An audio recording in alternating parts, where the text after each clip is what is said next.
Okay, Start be recording. careful what you say. All It right. says it's recording. Okay, This meeting is being recording. Now I can see you guys. Okay, got it. Okay. All right, now I'm sort of back in the shape. Now I want to be able to share. Okay. All right. So you got who's all on this afternoon? Joe, Mark, who else? Mark and Joe, can you hear me? Yes. According to this, Michael Oysa Oh yeah. and Randy Lee and Shell Nudlin just came on. Oh yeah. I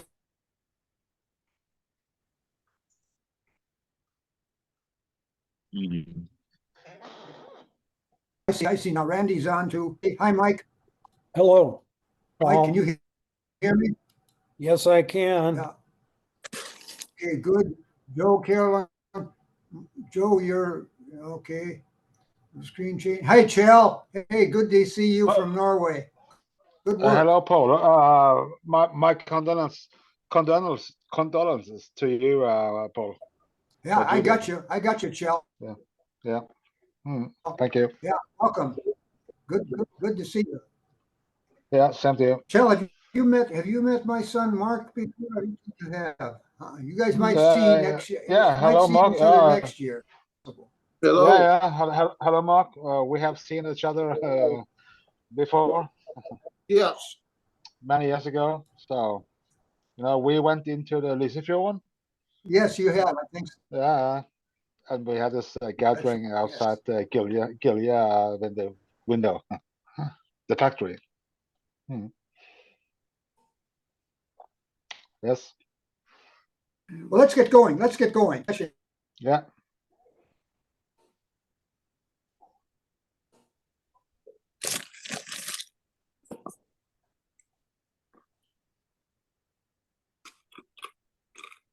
In here.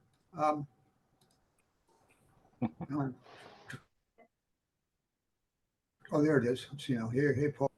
I had it and then I lost it. Hello,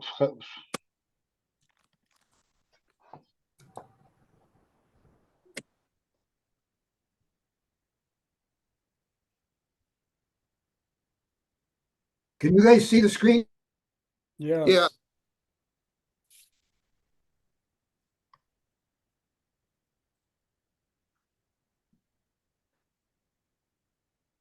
Can you? You say you can see it, but I can't. Now I can't. Now it's you again. You can't see it now? No. Let me see here. Share screen. All right. Now, is that back on You just started it. now? It looks like it's up trying to, but it hasn't started yet.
Are you there, Dad?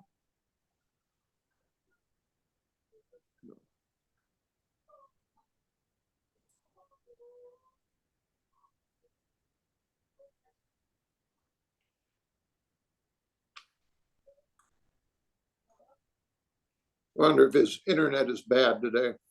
Either bad or his computer's froze, one or the other. Yeah.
He is having computer problems. He's trying to fix them.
Okay, hi there.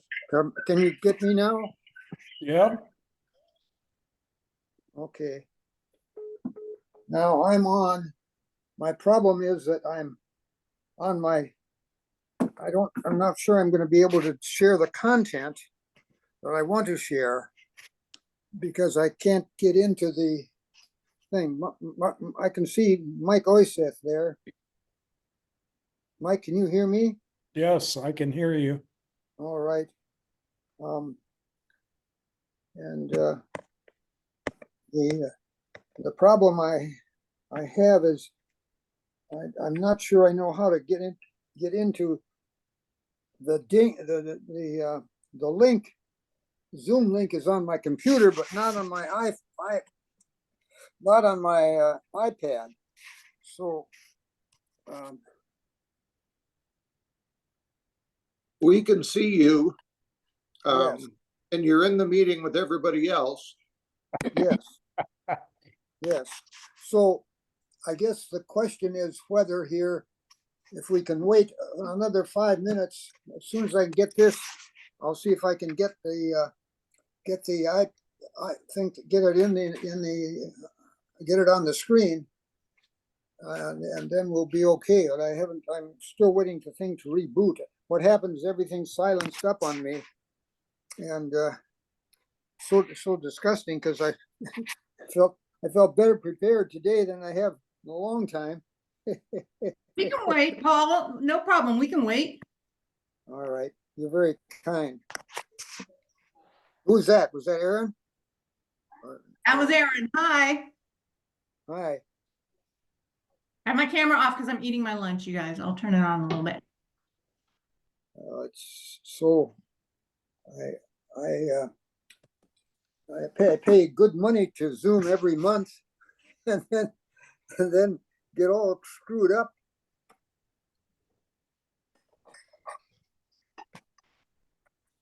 Okay, I see Frederica, Chell, Mark, Mike Oiseth, Aaron. Yeah, hi Aaron, Jenny. Hi Jenny.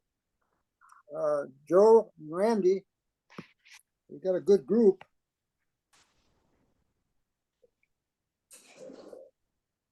And my startup is taking so terribly long. When for some reason, everything froze up on my computer. Maybe I'm got too old a computer. Hey, Mark, is that the problem?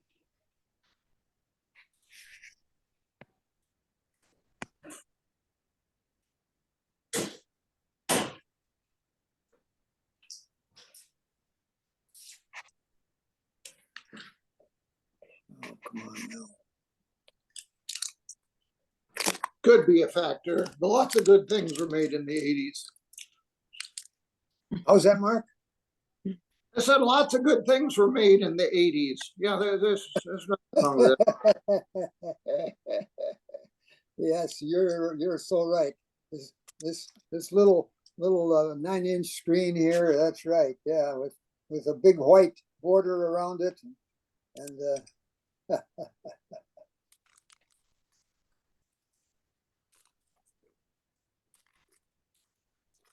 And it's funny how long it takes to reboot things when they have older computers. Ours Yeah. takes time also.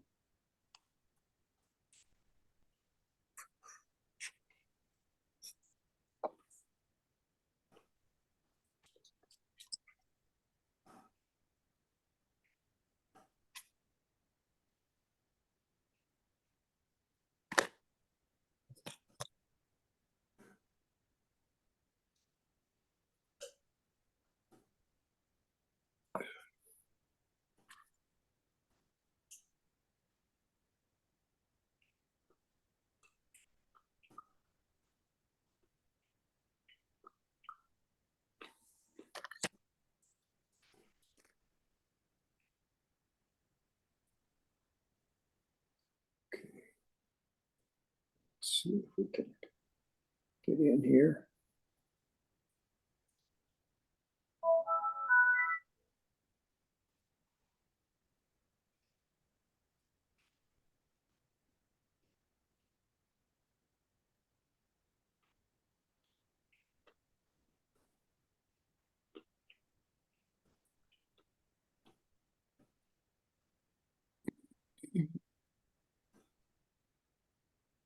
Hi, Frederica. Greetings. You're going to be seeing Jeff Epping in another day or so, maybe? Tuesday, yes, I'm looking forward to it. Good. I'm hoping to see him tomorrow night. At least that was the plan. I hope so too, yeah.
Come on, come on.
Microsoft sneaks stuff in that I don't want to look at.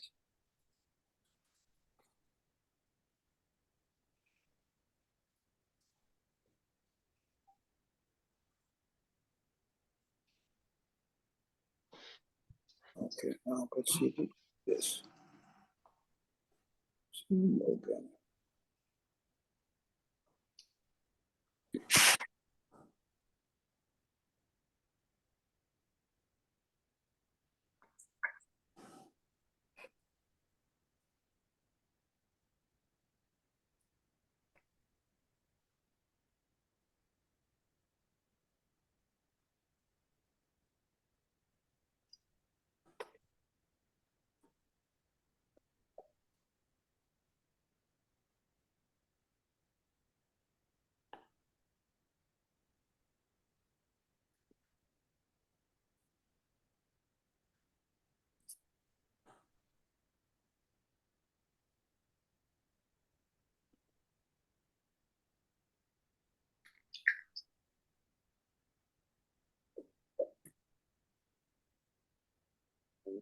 So how's the weather in Norway? The weather is not too good. It's or it's it's chilly, but it's like 12, 14 degrees Celsius, 14 maybe. Oh, wow. But we had a good May month. So, but now we have had about 1 week, 10 days with bad weather. So Oh, okay. What are yeah. you? Sorry, Where are you? I'm in the southwest part of Norway, close to Okay. Stavanger. I'm originally from Dirdal. You know what the topic is about today. Ah, It was my grandmother's grandmother's uncle who went to. He is my grandmother's uncle was Enok. Enoch. oh, you're not guilty. So it's yeah, I'm not Gilje, but my his because my father's name is Nødland, but Yeah. yeah. So, but I'm part Gilje There you go. from the same valley. Have you been there, by the way? Have you been that in that area? Uh, no, we did spend the month of June in Norway. We enjoyed Strandavarm and Uh-huh. Bergen, and my my relatives are from Kongsberg and Okay. Fredrikstad, Mm-hmm. so farther east. Yeah, yeah. But Strandebarm is it's a beautiful part of Norway. That's in the Sognefjorden, isn't it? Yeah. Sognefjorden, yeah, yeah. Hmm. It's very very nice part. So, where are you now in America? We're in Santa Cruz, California. Ah, Santa Cruz. Yeah, By I've been there. I have been to Santa Cruz. ah, Yeah, I had this for about 30 years ago. In let me say January 1993. I came to US. I was on and a friend of mine. We were on a around the world trip. First to Southeast Asia, Indonesia, Bali, Australia, New Zealand, Fiji, and then I went to Los Angeles. So, and we bought a car in Los Angeles, and we drove up A1. Was that called yeah, A1? yeah. Highway one, Yeah, yeah. up to Santa Cruz. So we spent some days there. My Yeah, it's friend very actually got my friend actually met a girl there, and wow. they were friend they were what would you call it, lovers or partners Uh, for about 2 years, and then they split up. So wow. hmm. Well, I met a girl here too, and Okay. I married her 43 years ago. Okay, and you're There still she married. is. Ah, hello. Okay. Still crazy. Yeah. So okay, so it's sunny in Santa Cruz.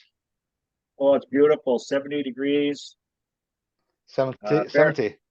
yeah, Fahrenheit. Yeah. Okay. So it's very, very mild and sunny, and we're gonna go to the pool later. Ah, When we were in how's the Strandabarm, yeah? we swam around the fjord. That was very nice too. Was it? Mm. Wasn't it cold? Not that cold, no. Ah, Last June. okay, yeah, yeah. Last June was yes, as I can remember, it was a very good temperature. Mhm. You know, in Norway. Uh, I love to take a swim in the fjords or in the rivers. When you go bathing in Santa Cruz, what degree is it in the ocean, do you think? In Celsius? Much, Like, much too cold. is it? Yeah, I would, because yeah. I would say, about 50 degrees Fahrenheit. So 50 degrees Fahrenheit. And 55, okay. yeah. So I have to do the math on that. Was it Yeah. 9/5 or something? 13, you said? 13 degrees Celsius. 13 Celsius. 13. Yeah, 13, yeah. Because you have this cold stream from the north going it's down the coast. the Japanese current comes around from the north, heading south. Okay. Okay. Hmm. So it's Yeah, nice on the well, beach. Just don't go in the water. yeah. I experienced the same in fact I experienced the same in Spain, for Spain in the northwest part of Spain, area called Galicia. Yeah. You know, Santiago de Compostela. No, it's a it's a Catholic pilgrim place, one of the most famous in Europe. There it was like 35 degrees in the air and like 12. Okay. The polar.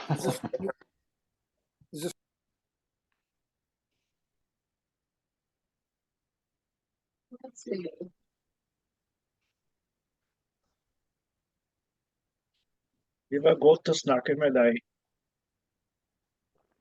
Ja, du snakker litt norsk, ja. Du forstår litt Ja, litt. norsk? Ja, ok. Har du lært norsk i Norge, eller har du gått på kurs i USA? Har du lært? I learned some in college and and from my grandmother. So Practice last June. Yeah. Well, did you come into the language quite fast, or? Well, still working on it. Yeah. So the written. I'm a Norwegian. I'm a teacher.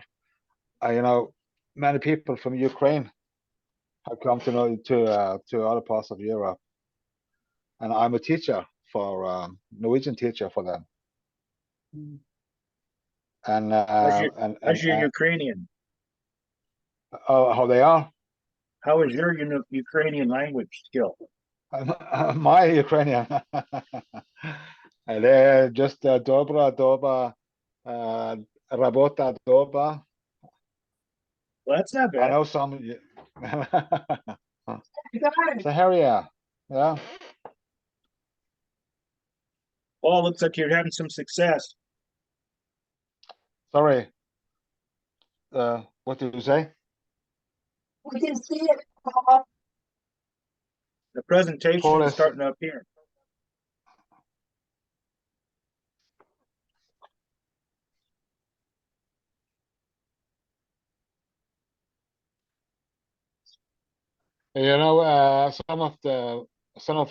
some of my students, they know a little English. Not so many from Ukraine, but from other countries. Yeah. The Ukrainians are very bad in English. They even if they are like in their 20s, they have nearly zero knowledge in Norwegian in English. But Wow. people from other countries, they speak. Some of them speak quite a lot English, and to them I always say, if you half the words in Norwegian and half the words Can you- in Norwegian are Can very you- close to can you English. hear- Oh, Can sorry. you see the screen now? Yes, Yes, Yes, Paul. Can Paul. you see it? See it. Yes. Can you Yes. see the screen? Yes, Ah, we see it. Can you all see Yes. it? Yes. Can you all see it now? yes, I Yes. can. Okay, Yes.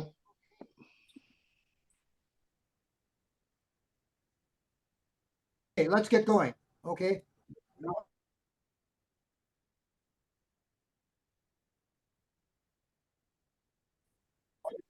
I've lost it again. Hello, It's good. It's still Hello. good, Paul. could you see it? Yes. Yeah, that's good. You can still see it? Okay. Mhm. In studying this name, we need to understand that two different spellings and also two different pronunciations. In Norway, the term Gilje is a plural form of gil, which means a gap. In this case, a gap in the mountains. Gilje is a narrow valley hemmed in by surrounding mountains, as you will see. Gilje and Gilje are used by different families in the same area of Norway, even among those who are closely related. Most use Gilje, Gilje. On maps, the spelling Gilja is used. In pronunciation, the Norwegians say Gilje, but most Americans say Gilje. A few Gilje families in America still use the Norwegian pronunciation. The Gilje community in Norway. It's in southwestern Norway, a short distance east of Stavanger, part of the Gjesdal commune. It's in a larger Dørdal community. It's near the shore of Hugsfjord with access to the Atlantic Ocean. It's a fairly small number of dwellings, perhaps 300 in population, and it's a small area, only about 10 miles in length.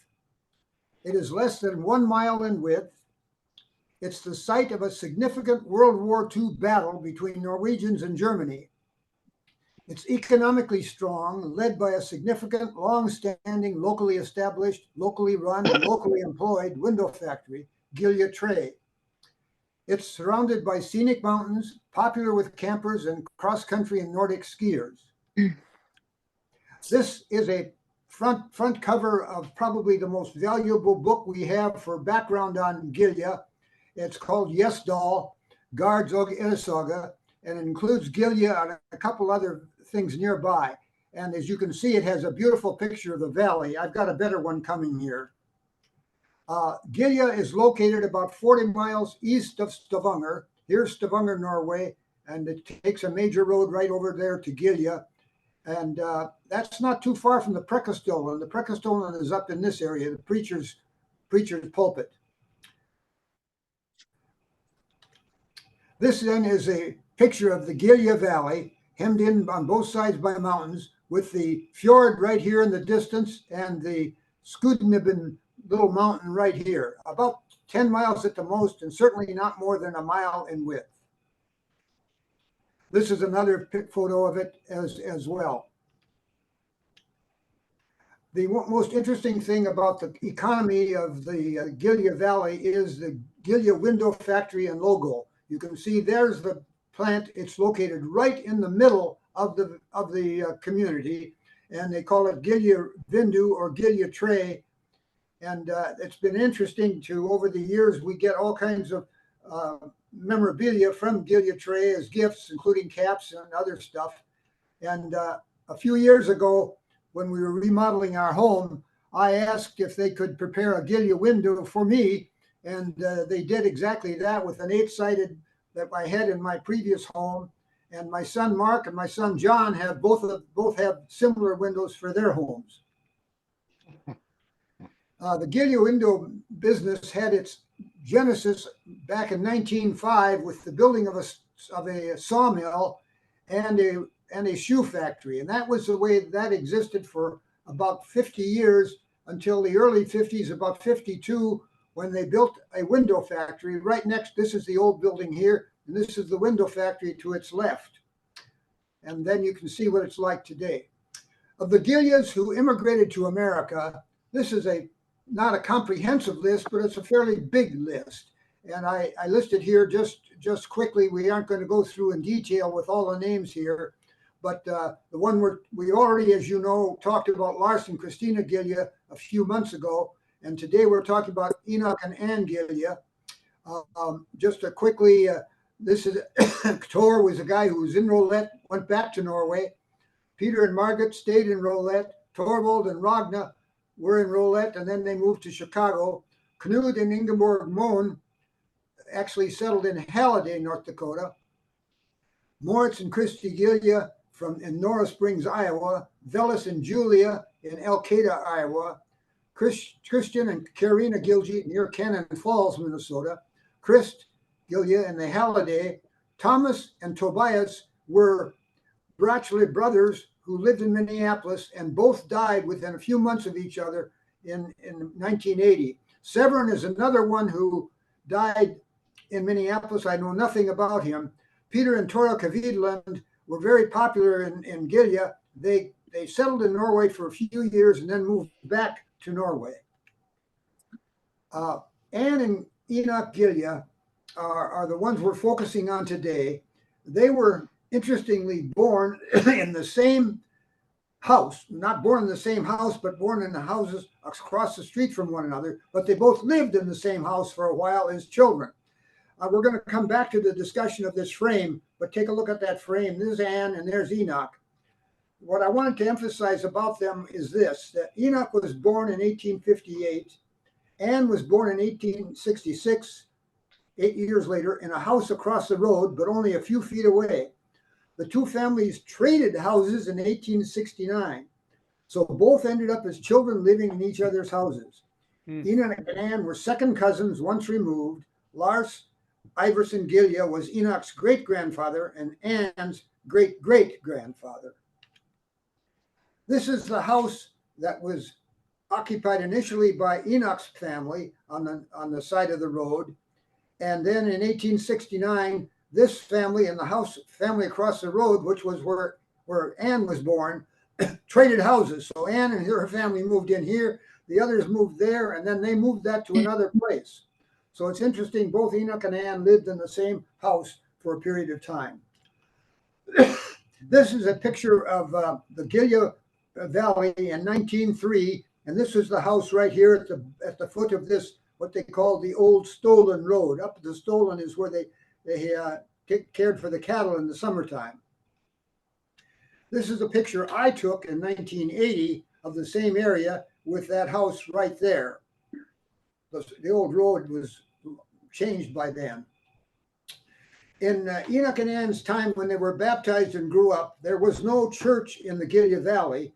Instead, they went to Forsand, which is very near the Prekestolen. And this is a picture of the Forsand church that was in Enok and Anne's home in Rolette for many, many years in their dining room.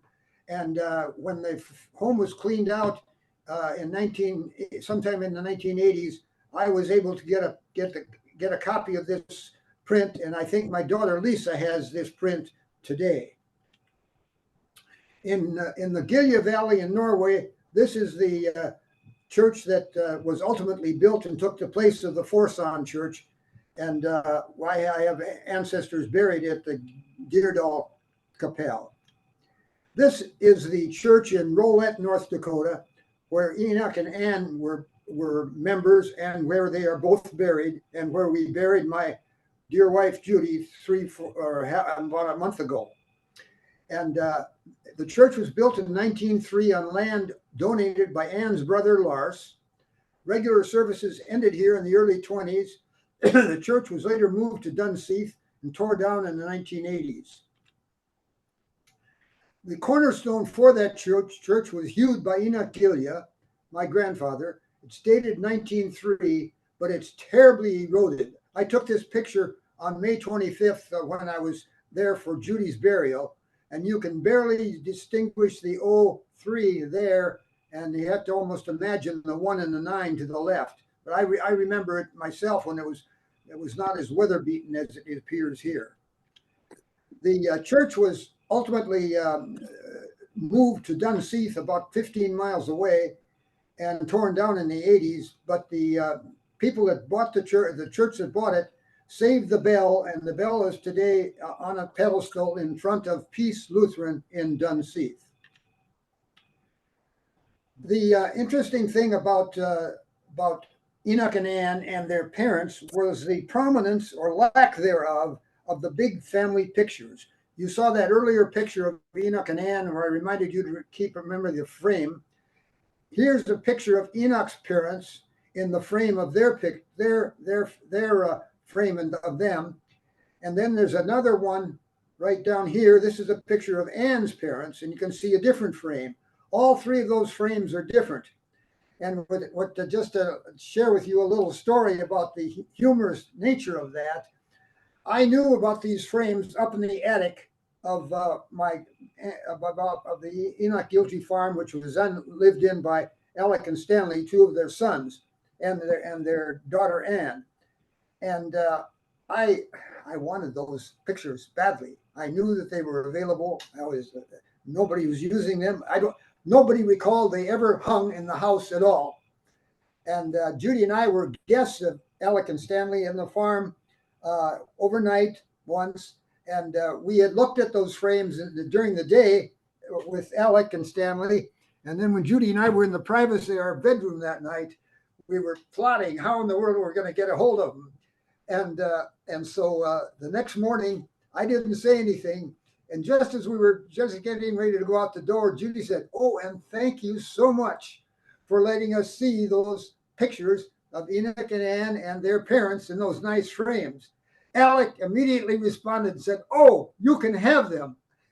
And he ran upstairs, got them, and gave them to us. And then today they are kept in. They are on the wall of my daughter Lisa's home in Centennial, Colorado. Enok's family, his parents and brothers and sisters. You can see that his parents were Torstein and Rolette, and they had 11 children listed here with Enok. He was the youngest of the whole bunch. Of this other group, most of them stayed in Norway. Cornelius Moen, that's Torsten, that's Knud Moen's father. He stayed in Norway, but Knud came to Halliday, North Dakota. And Tobias's son, Thorson, came to Windmere, North Dakota. Sven, he came to North Dakota for a short time and then went back, and so that none of his family came. So Enok of this group was essentially, he and Knud Moen were essentially the ones from this family that came. Torstensen Gilje, he was really the start. His work started the establishment of the Gilje lumber company that ended up being Gilje Tray, and his descendants are part of Gilje Tray to this day. This then is Anne's Grandma Anne Gilje's parents, and they have a larger family, and I won't get through all the names here, but there are 16 children, including Anne, and of those 16, about 8 of them came to America. So there was quite a group, and the vast majority of them came right to Rolette and lived in the same area, as I'll show you shortly. In Minneapolis, in Pioneer Cemetery in Minneapolis, 2 of Anne's brothers, Thomas and Tobias, who died in 1890, we think of maybe typhoid, we're not sure. They are buried there, and their graves were unmarked for many, many years. But in 1972-73, we purchased monuments with the help of their sole surviving brother, Torvald, who lived at that time out west. He paid for part of it. Stanley and Alec and my dad, Arnie, and Norman, your grandpa, Ellen, they all provided funds for it. And these are my 2 sons, Mark and John, as we installed them that day. That Mark, our son, is on the call today. You recognize yourself there, Mark? I think so, but I guess it must be the perspective that I look a little shorter than I remember. I'm going to say, Mark, I've never seen you, but you seem short. Yeah, he is. He's abnormally short. That's a good comment. We've had Norwegian visitors come with us to this area. In fact, most recently, Arna Østebo was the most recent one. Arna and Cecilia. Whose last name I forget now. Her first name I forget. Here's some information on Enok and Ann by my father, J.A. Gilje, who in 1986 wrote down a 7-page summary of his memories of his parents, and I thought I'd share this with you. They became sweethearts in Norway and were engaged to marry. Enok came to the United States in 1886 and Anne in 1888. Enok first came to Norris Springs, Iowa, where Moritz Gilje, a future brother-in-law, one of Anne's brothers, was already there. He had come in 1883. Enok worked on a farm in Church's Ferry, North Dakota, which is west of Devil's Lake. He filed for citizenship at Devil's Lake in 1887. He settled on his claim in Leonard Township, Section 5, on May 20th, 1888. With the help of his future brother-in-law, Lars, that's again Anne's brother, he built a sod house as his first active settlement. Anne, his future wife, emigrated in 1888 and spent a year working in Minneapolis, where two brothers, Thomas and Tobias, had immigrated earlier. Those are the two that died. In 1889, she came by train to Willow City, North Dakota, which is a little west of Rolette, where she was taken in by Mrs. Birkedal, who had been a nearby resident back in Norway. Enok and Anne were married April 7th, 1889. There was no honeymoon. They moved into the sod shanty. Anne's lace wedding gown was made into window curtains. By the way, that site of the original sod house and sod barn, we have taken a metal detector out there and have tried to find some stuff. Haven't successfully done that. Often wondering about whether for the reunion in 2026, we should make some effort to see if we can mark that more accurately. By 1890, they had built a log house, 16 by 20, a barn, a granary, a well, and had 70 acres of wheat, a value he placed on a form of $900. In 1908, they started construction of a large square two-story house with attic. You'll see that shortly. They moved in there in 1909. Between 1890 and 1912, Anne and Enok had 12 children, one of whom died at an early age. Enok died in 1915, so Anne was the head of the family until her death 24 years later in 1939. So you can imagine the kind of struggle she had, but interestingly, she was very popular in the county. Here's an example of that. In 1929, they honored Anne in the community newspaper, which was later to be edited by my father, the Rolette Record, and gave recognition to Anne on its front page in 1929. This was what was written that day. I just copied it directly. But here I'll just read the boldface as an example. In her community, she has administered to the sick, she has given to the hungry, comforted the weary, and counseled the young. Her life has been one of activity, and through her efforts, she has helped to make a better community.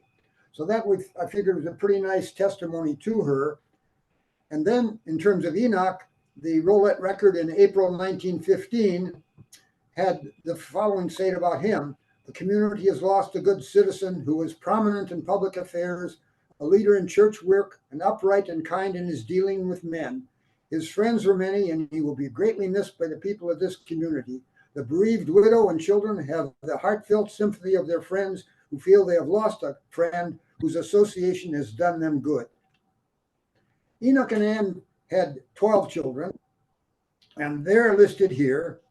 They are all, of course, now deceased. I think the one who died last was Marie, and she died in, let's see, it says she died in 1996.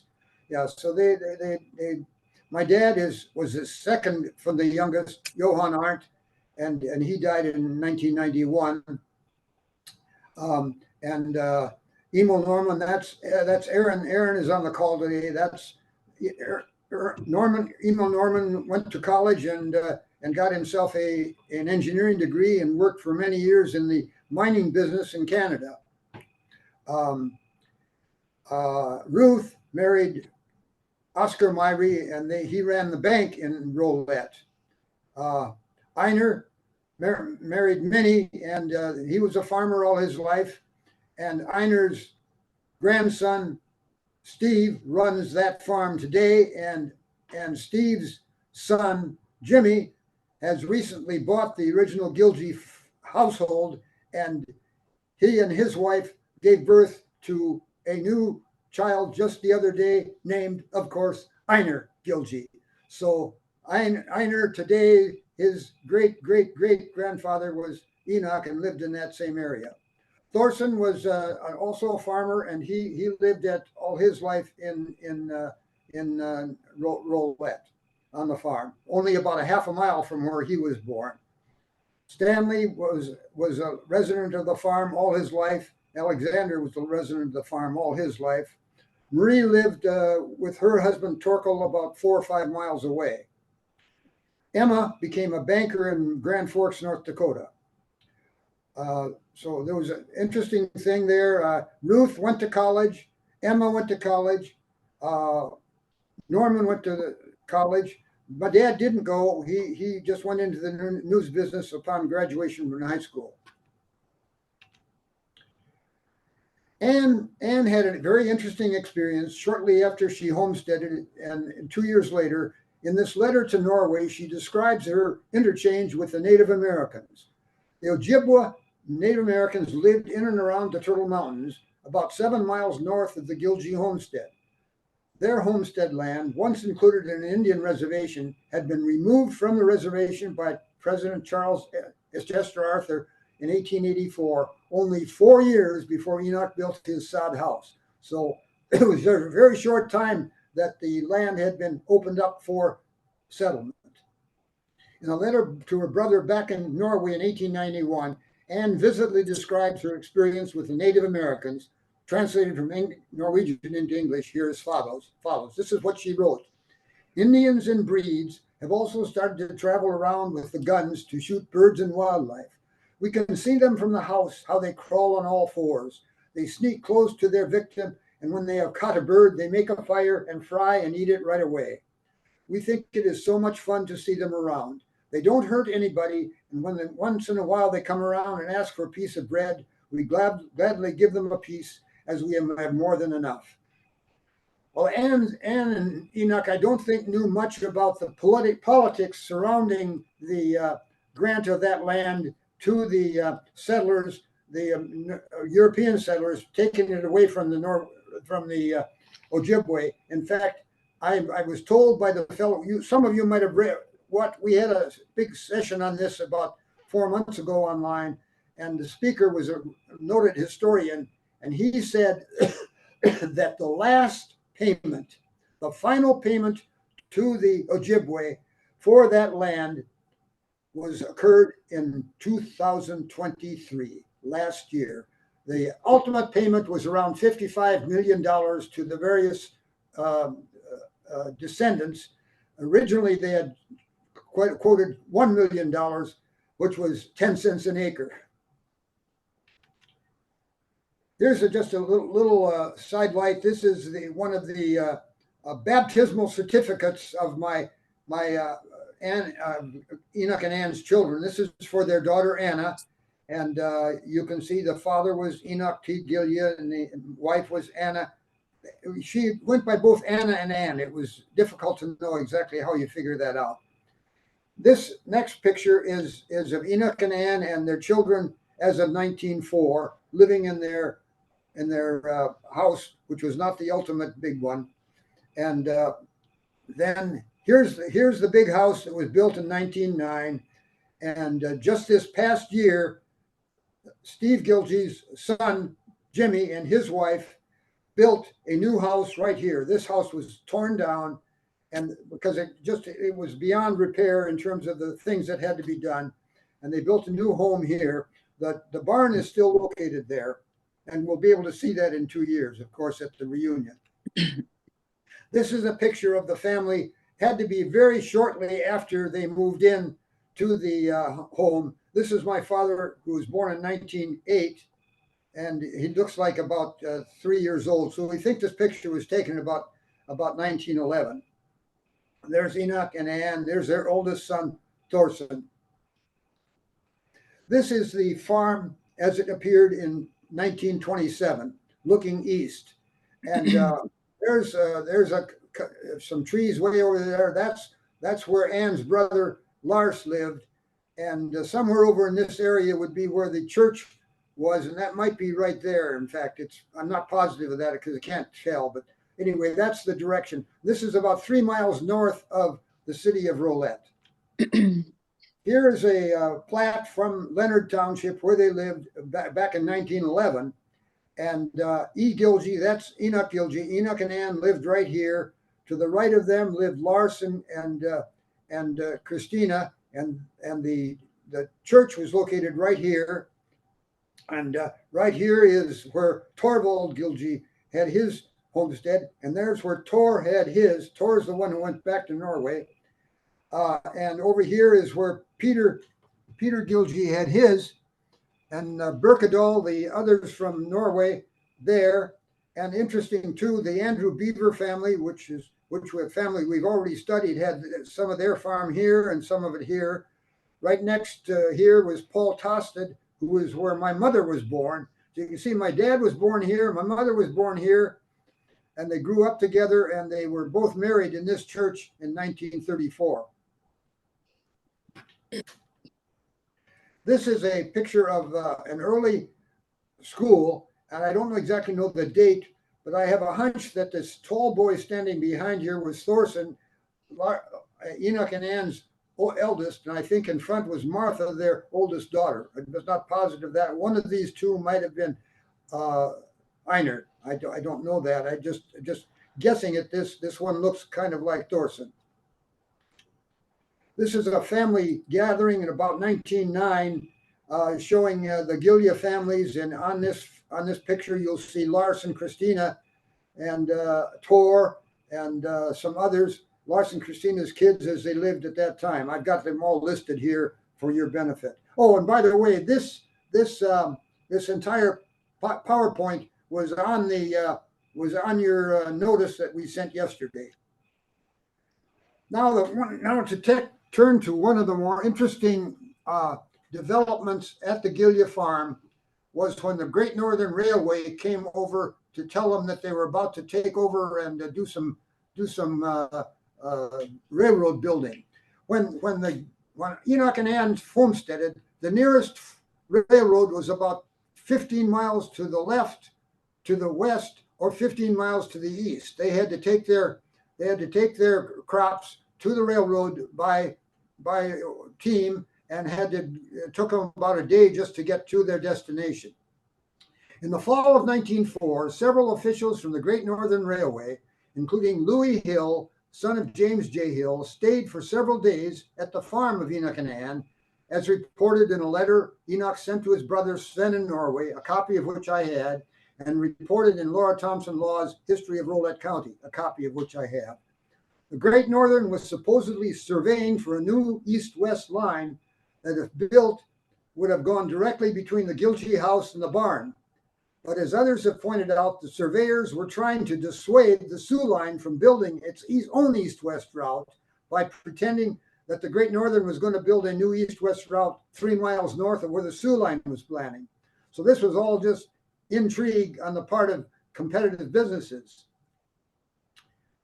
The Sioux line built its route as planned, and the Great Northern built more lines running north from its main line, Grand Forks to Minot. One of those lines intersected with the Sioux lines at Rolette. The visit was well remembered by the Gilje family. I've already read that, and this was the quote that was included in the Yarns of the Pioneers, the book I'm reading to you. I think it's worth stating again. By 1905, actually it was 1904, there were several children in the Gilje family. One day, coming over the farm from Bisbee, the children were surprised and excited to see 2 shiny top buggies drawn by horses.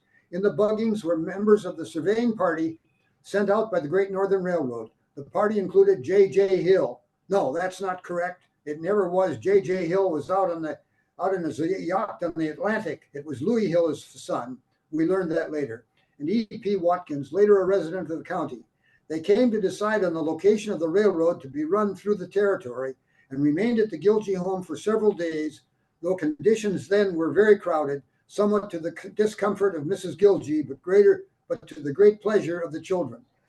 I should add that about several years ago, I had happened to meet a granddaughter of Louis Hill, and told her that my grandfather stayed at her grandfather stayed at my grandfather's home in 1904. She was a part of Presbyterian Homes where we live now. The story of the Railway War was recounted, by the way, in one of our previous Zoom sessions. You might remember it, by John Hudson. And the article that he wrote about the Railway War appeared in North Dakota History in 1905, if you want to get the, or 1981, if you want to get the accurate story. And this is a picture of James J. Hill and his son Louis Hill. And this is an introduction to the story by John Hudson that I just copied because I thought you might like to see the historian's view. Here is the railroads when Grandpa homesteaded right about here. There was no railroad here. There was no railroad here. There's just this branch here and this one over here, 15 miles either way. And then in 1905, the Sioux Line built this east-west road. Sioux Line built this east-west road, and the Great Northern built this branch line. So in 1905, they had two railroads right within 3 miles of where Grandpa lived. This is a story from I think the Fargo Forum or the Grand Forks Herald, I'm not sure which, about the new Sioux Line towns, including Rolette.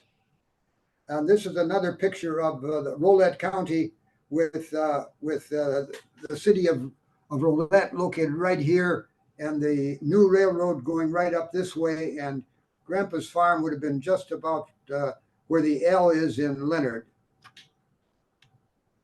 And this again is a complete township of the complete picture of Leonard Township. We saw that earlier one. Otherwise, here's Rolette, here's the railroad, and here's where Enok Gilje lived right there, and Lars was right there, and Tosted there, and Andrew Beaver there.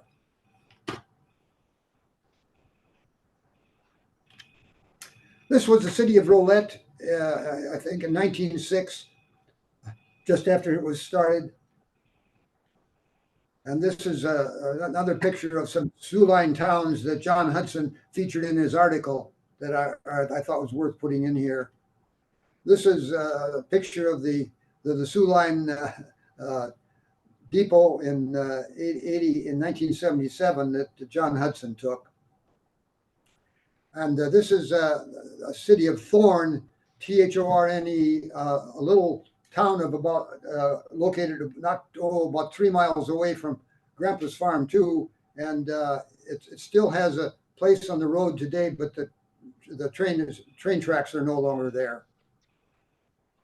Just to give you a little idea of the family, the youngest of Enok and Ann's children was Stanley, and this is a picture of Stanley's graduating class from high school in 1930, and this is a picture of Stanley right over there, barely seeing him. This is the class of 1926, excuse me, when my dad graduated from high school, and this is my father and when he graduated, and below him is Sylvia Tosted, who ultimately married Stanley J.A. Gilje's, my dad's brother. These are two of Ann's daughters. Ruth was the woman who married the banker in Rolette, and Anne is the daughter who lived on the farm her whole life with Alec and Stanley. So Alec and Stanley and Anne maintained the farm after their brothers and sisters all left and got married and moved away. And this is, I won't bother to try and identify people here. This is a picture of some of the Giljes with others in I presume something in the 20s or early 30s. This is my dad back there, and this is my mom right there. And this is a humorous picture of the Gilje children.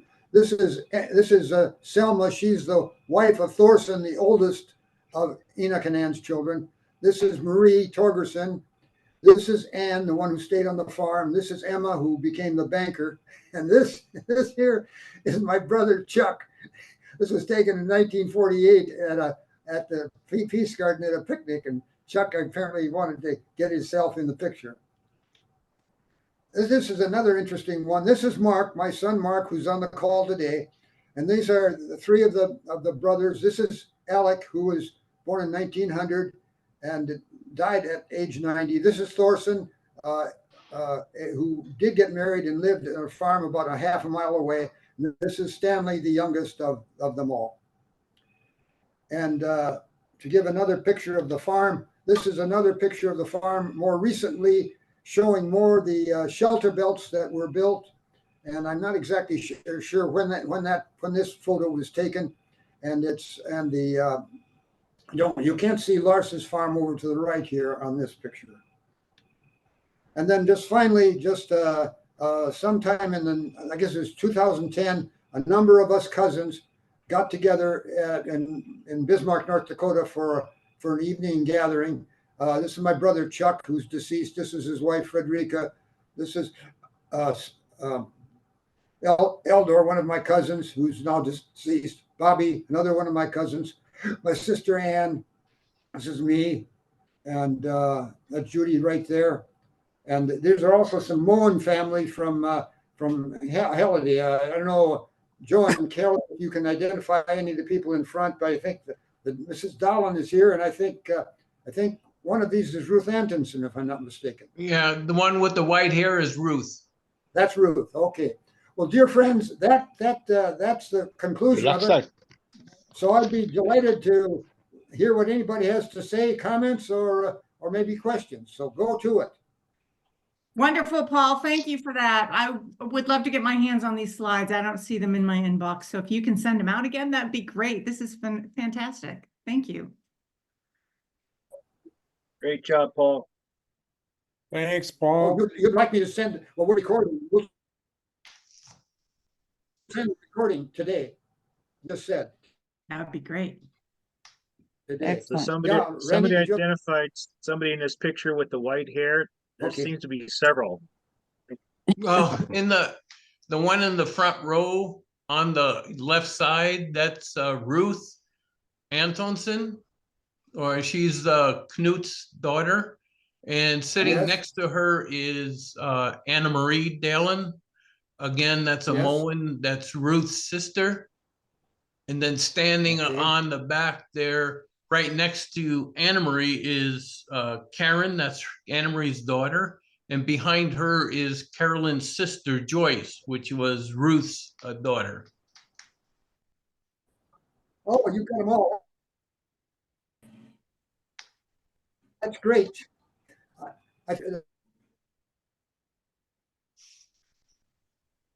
Identify those for me again, Joe. That'll be ready. You want to know who they are again? Comments or questions? Mm-hmm. I'll get that. I'll get that to you some other time. That's okay, because I'm not writing them down right now. Unless anybody else wants to write them down, I'm not. I need to have the picture in front of me, and I don't have it in front of me now because I've screwed up royally today. So I'll send it to you, and Joe, have you send me the list. Then we'll get it done accurately. Okay. Hey, I've just got one comment. When Knut Moen came over from Norway, he went to Rolette first, and then while he was in Rolette, his brother, his brother didn't homestead in Halliday, his brother homesteaded in Golden Valley, and his brother told Knut that there was land available in Golden Valley, so he went down there.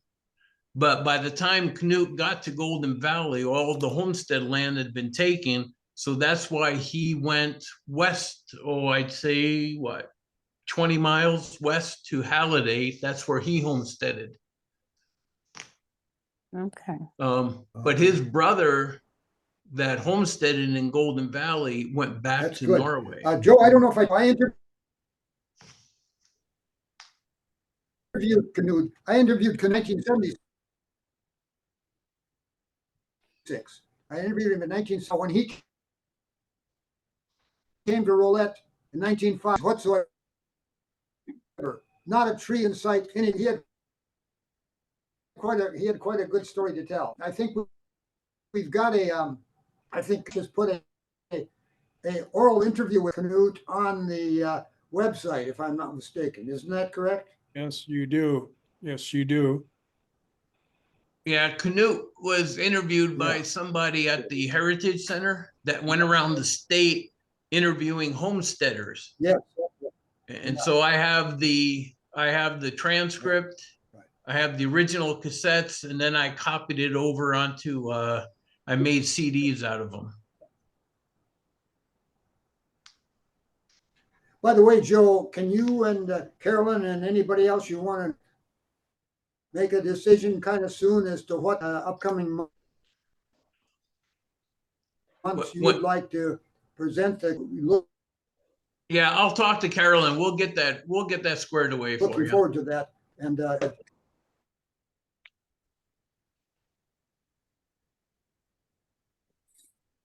okay, good. By the way, on that, your presentation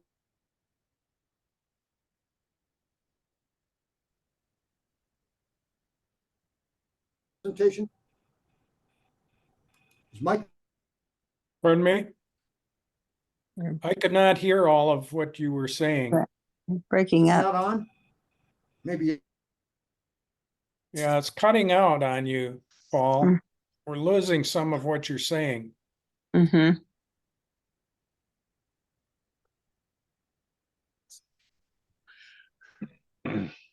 I think his computer is gonna die. Thanks, Paul. You did a great job. Mm-hmm. Very interesting. Thank you. Very interesting, Paul. Good session. Very good session.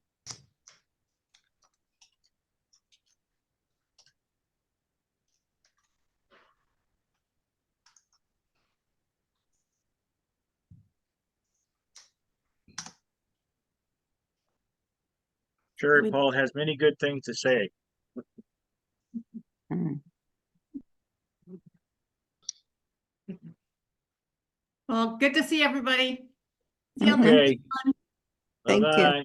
Bye. Bye. Bye bye. Bye bye.